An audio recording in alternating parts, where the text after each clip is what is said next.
बस भोला के भंगिए में जान जी। Music by Priyanshu Singh. नहीं चढ़े कसैली पान जी बस भोला के भंगिए में जान जी।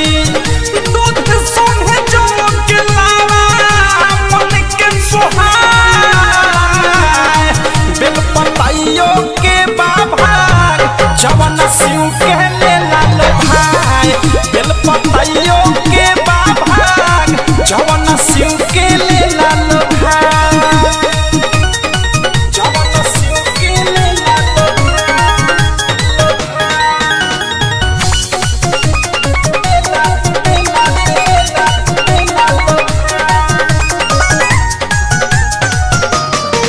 आम के पोलाउआ मन नाही डोले शिव जी के चाही खाली बेला गोले गोले। आम के पोलाउआ मन नाही डोले शिव जी के चाही खाली बेला गोले गोले। आसन लगा के बैठी दुनु बेला खाए बेल पताइयों के बाबा जवन शिव के ले लालो भाई बेल पताइयों के बाबा जवन शिव के ले लालो भाई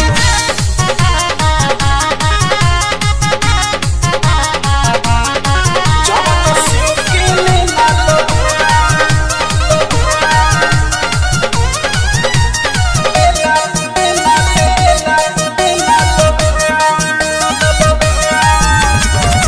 राइटर राकेश लिखे शिव के भजन हो अवध से प्रेमी गावे होई के मगन हो।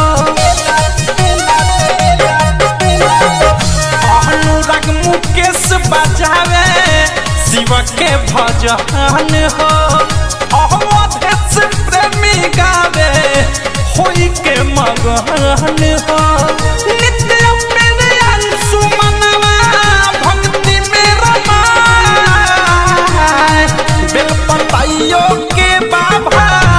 जवन शिव के ले लाल भाई बेल पताइयों के बाबा जवन शिव के ले लाल भाई। नहीं चढ़े कसैली पान जी बस भोला के भंगिए में जान जी।